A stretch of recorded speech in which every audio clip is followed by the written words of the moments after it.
Good morning, my beloved Unity family. My name is Lana.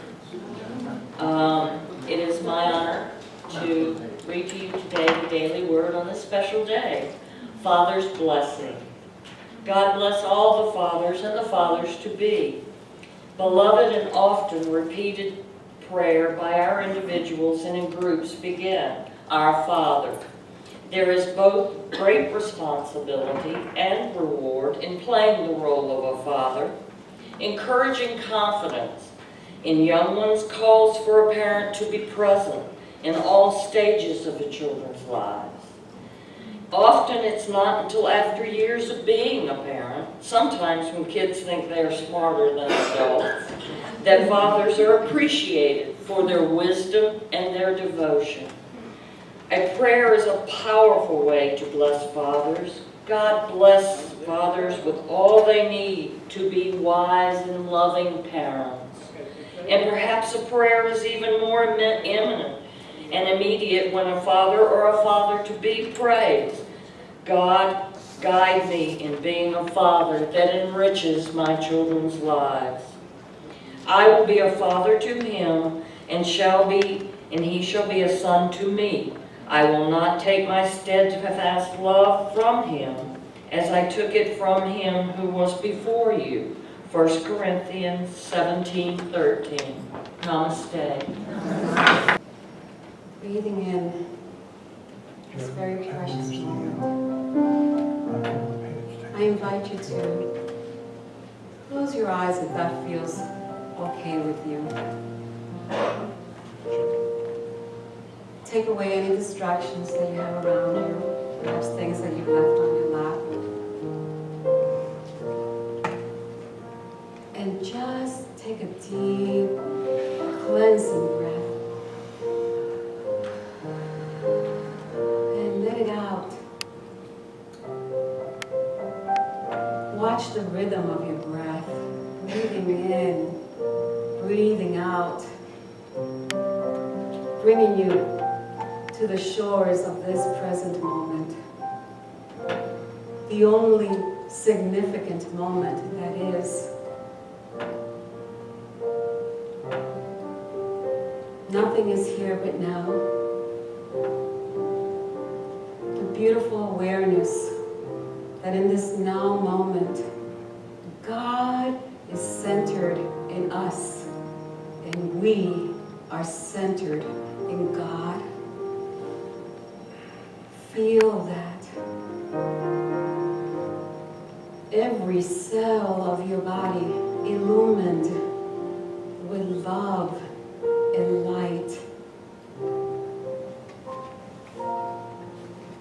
You are its beloved child. And with great love, this presence enfolds you. Feel that. Breathe that.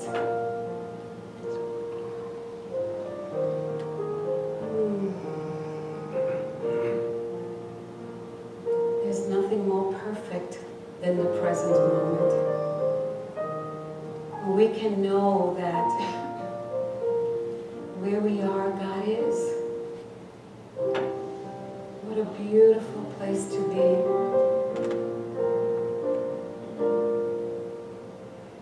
And every moment is a brand new moment filled with wonder and grace.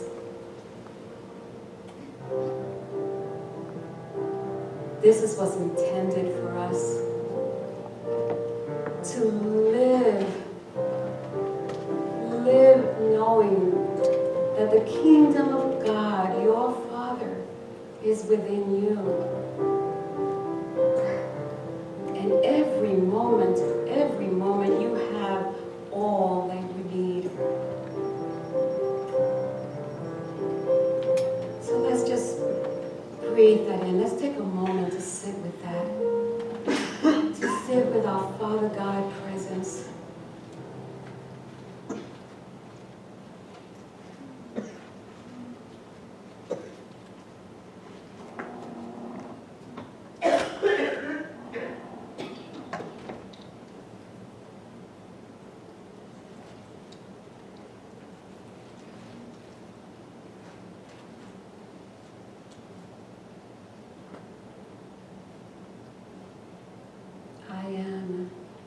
centered in God.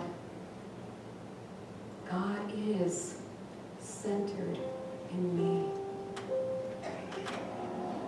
And as we return to this place, in this time, in this moment, we take that precious truth with us, that with every breath we take,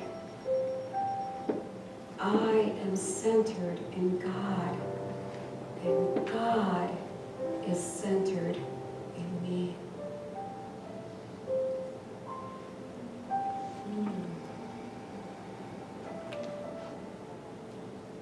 Namaste. Namaste.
Thank you, Kathy.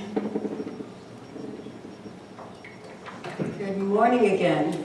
And I just want to take one moment, just a quick moment, to say Happy Father's Day to all the fathers that come in all kinds of forms. Here you have our fathers and our stepfathers and our foster fathers and anyone else who has ever taken that role in someone's life. I say thank you for all that you do.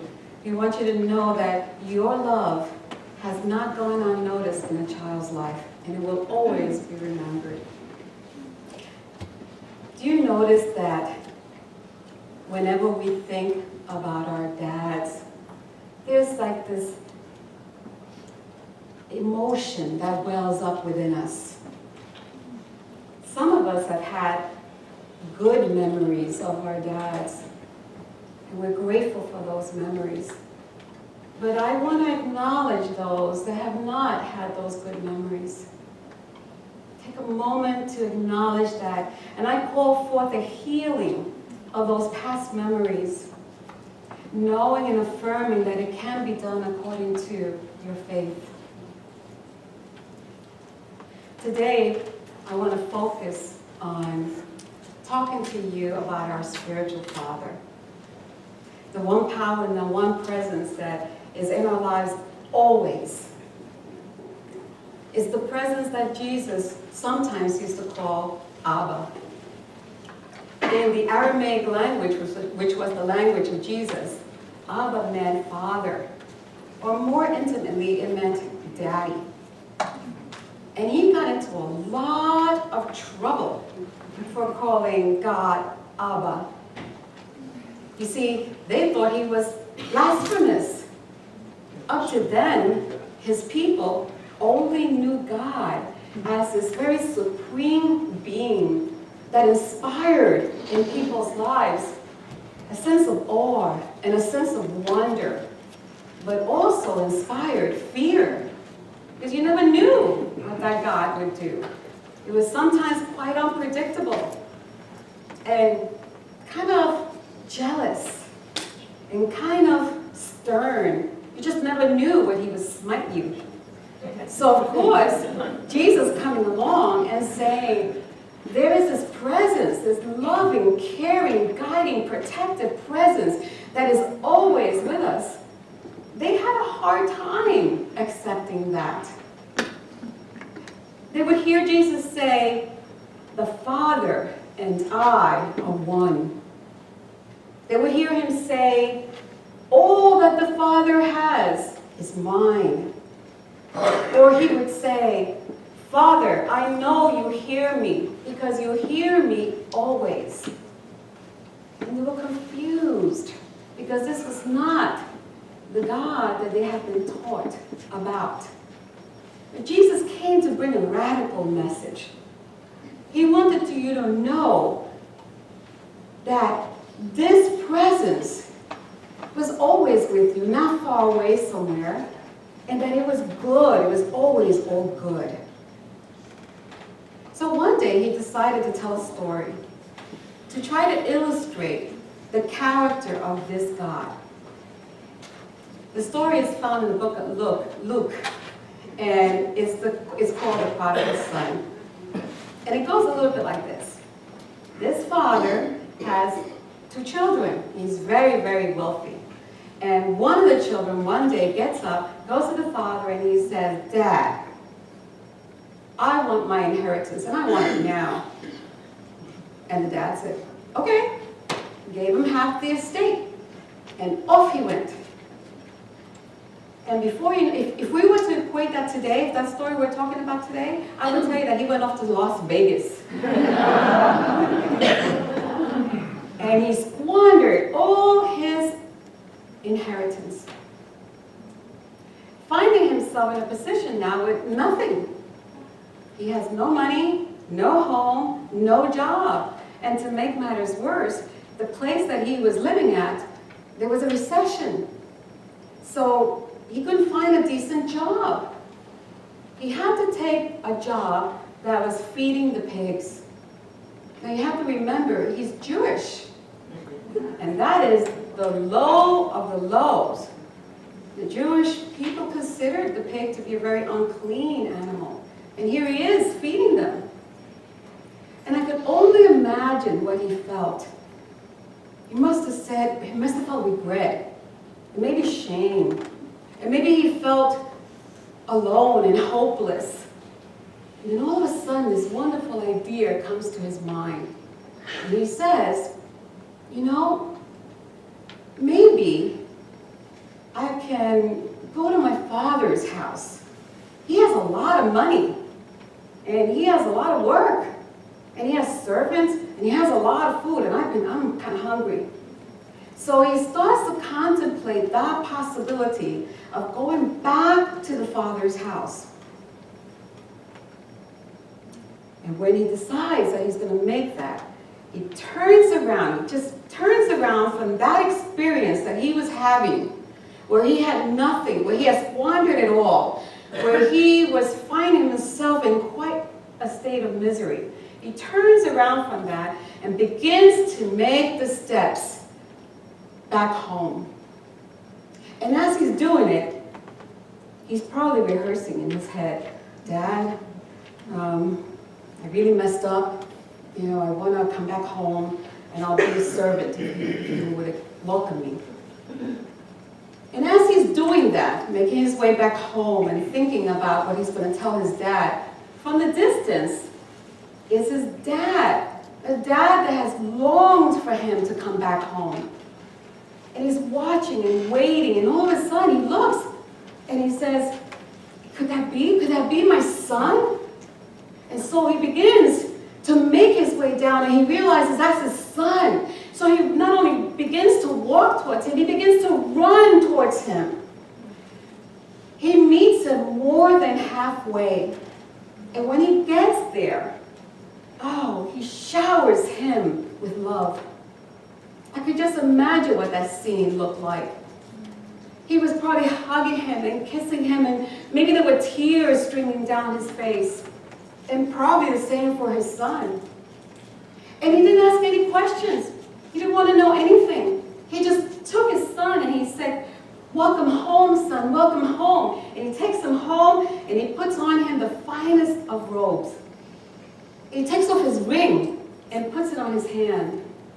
And he makes sure that his feet have new sandals. And then he throws a big party for him. Well, you know, that didn't go too well with the other son, right? But that's going to be a story for another time.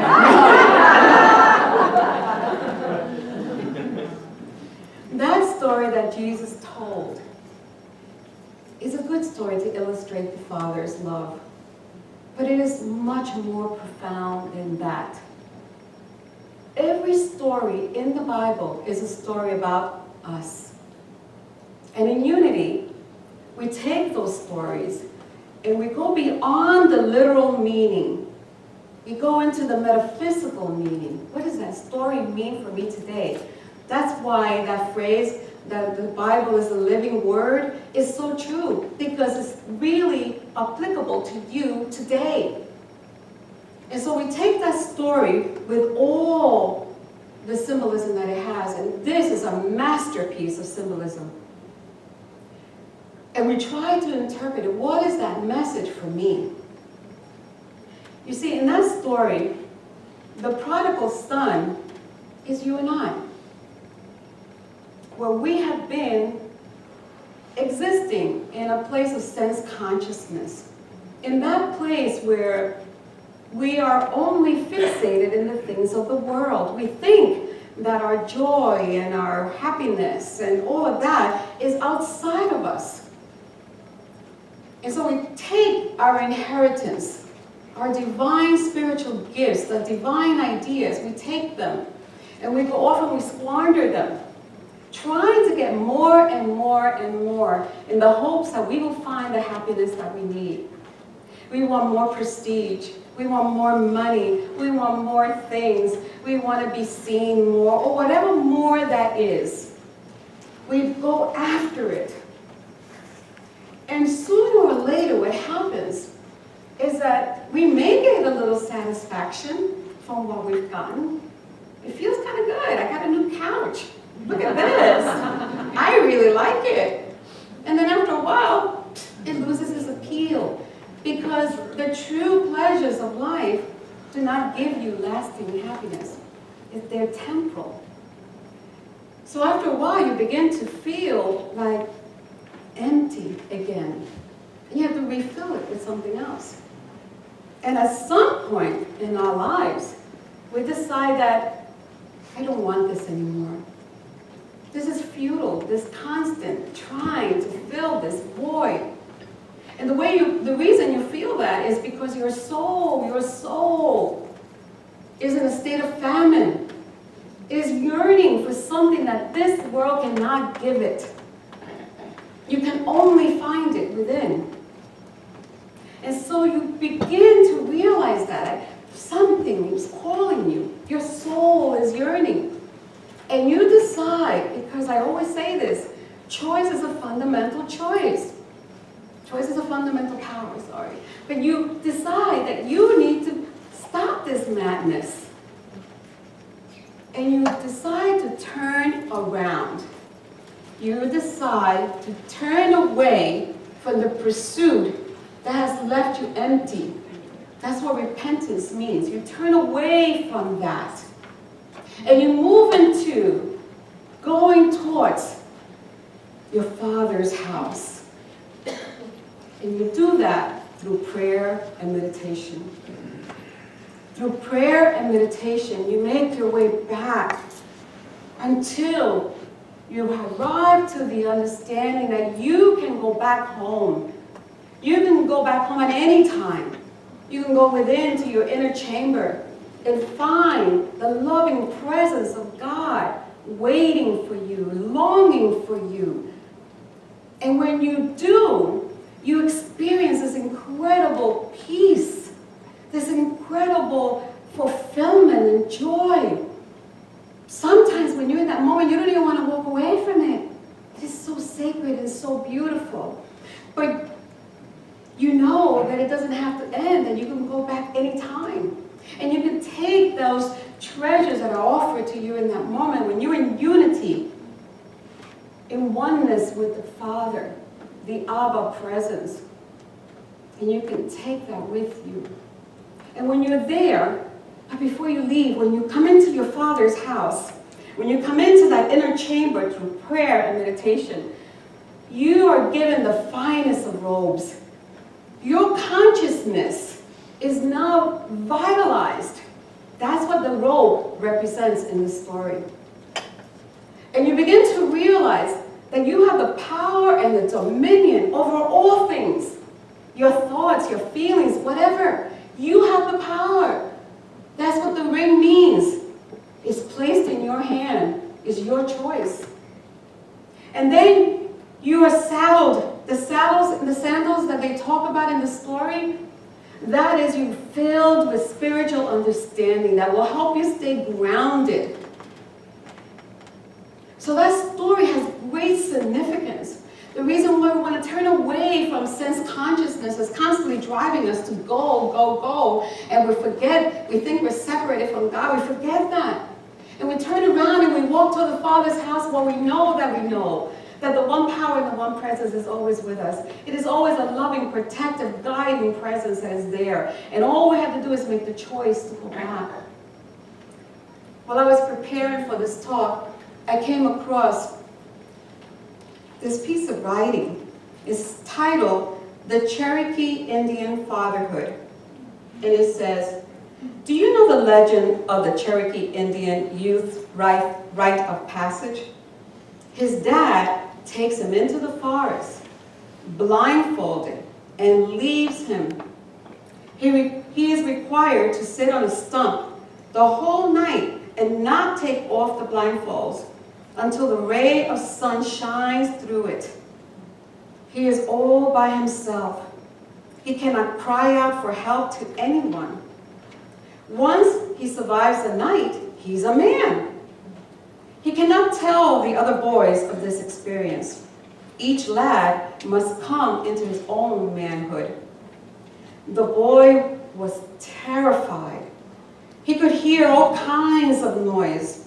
Beasts were all around him. Maybe even some human would hurt him.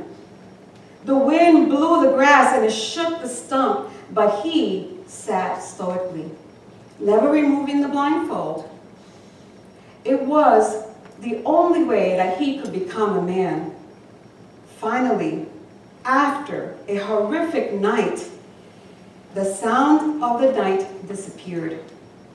He could feel the warmth of the sun, and he remembered his blindfold.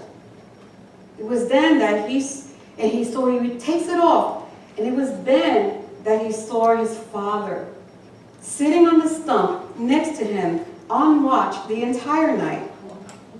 We are never, never alone. Even when we don't know it, our Father is protecting us. He is sitting on the stump right beside us. And all we have to do is take our blindfolds off. You don't have to sit stoically in the condition that you're in. You can turn from it. You can go back to the Father's house. Take off those blindfolds and know who you are. A beloved child of God. Loved beyond words. And you can always tap into that oneness. So be all that you can be. Visit the Father's house often. That is my desire for you. Namaste.